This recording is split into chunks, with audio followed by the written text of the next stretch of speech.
शुभ वंदन बच्चों। हिंदी सागर में आपका एक बार पुनः स्वागत है। आज की वीडियो में हम अनुच्छेद लेखन का अध्ययन करेंगे। इस वीडियो में हम देखेंगे कि कैसे किन बातों को ध्यान में रखते हुए हमें अनुच्छेद लेखन करना चाहिए और एक उदाहरण के द्वारा भी हम स्पष्ट करेंगे कि कैसे एक अच्छा अनुच्छेद लिखा जा सकता है। तो चलिए शुरू करते हैं। अनुच्छेद निबंध का ही संक्षिप्त रूप होता है। अनुच्छेद पैराग्राफ शब्द का ही पर्याय है।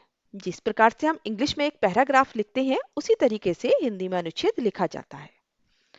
अनुच्छेद लिखते समय निम्नलिखित बातों को ध्यान में रखना चाहिए। भाषा सरल, स्पष्ट और प्रभावशाली होनी चाहिए। नंबर 2, किसी एक ही पक्ष का वर्णन किया जाना चाहिए।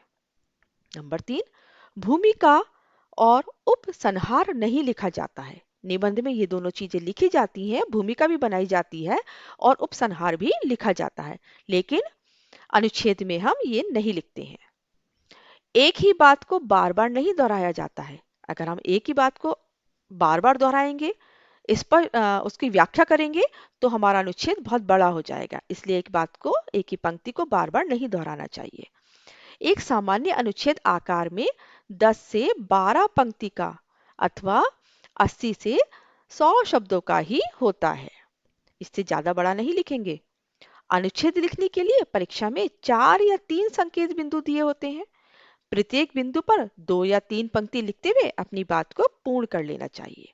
तो अगर हम इन बातों को ध्यान में रखेंगे तो हम एक अच्छा अनुच्छेद लिख पाएंगे। चलिए अब आपको एक उदाहरण से समझा देते हैं कि किस तरह से अनुच्छेद लेखन करना चाहिए। यहाँ हमने एक शीर्षक दिया है जंक फूड, और इस जंक फूड पर हमें 3 संकेत बिंदु मिले हुए हैं। इसको हमें 80 से 100 शब्दों के बीच में लिखना है। तो देखिए, पहला इसका संकेत बिंदु है जंक फूड क्या होता है। दूसरा है युवा पीढ़ी और जंक फूड। तीसरा होता है जंक फूड खाने के परिणाम। तो हमें 3 संकेत बिंदु मिला है। इन तीनों संकेत बिंदु पर, एक एक संकेत बिंदु पर हम 3-3, 4-4 लाइनें लिखेंगे और हमारा अनुच्छेद कंप्लीट हो जाएगा।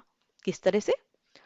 जंक फूड सामान्य तले भुने अल्पाहार को कहा जाता है, जैसे burger, French fries, cold drink, ice cream आदि।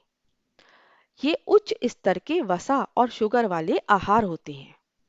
ये स्वास्थ्य के लिए बेहद हानिकारक होते हैं।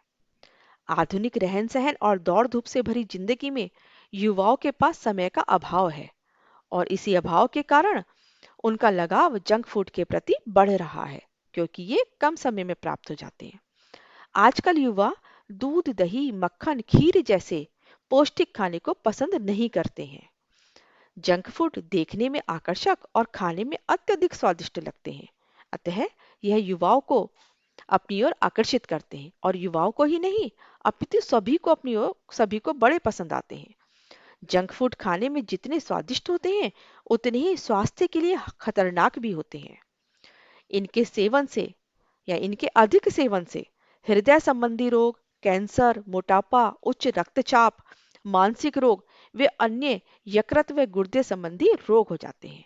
तो हमें अधिकतर जंक फूड का अधिक सेवन नहीं करना चाहिए, बल्कि हमें पौष्टिक फूड का सेवन करना चाहिए। तो बच्चों, आपको समझ में आ गया होगा कि किस प्रकार से हमें अनुच्छेद लेखन करना चाहिए। अनावश्यक रूप से बहुत बड़ा नहीं लिखना चाहिए। अगर आप उसको 2 या 3 पन्नों में लिखेंगे या 1.5 पेपर में लिखेंगे तो क्या होगा कि आपका समय ज्यादा जाएगा, लेकिन नंबर तो उतने ही मिलेंगे, क्योंकि 5 अंक का है ये। तो 5 अंक से ज्यादा तो मिल नहीं सकते। तो इसलिए शब्द सीमा को ध्यान में रखते ही अनुच्छेद लिखना चाहिए। आशा है आपको मेरा ये वीडियो पसंद आया होगा, समझ में आ गया होगा अच्छी प्रकार से कि किस तरह से अनुच्छेद को लिखना चाहिए। अगर आपको मेरा वीडियो पसंद आए तो सब्सक्राइब करिए मेरे चैनल को, लाइक करिए, शेयर करिए। धन्यवाद।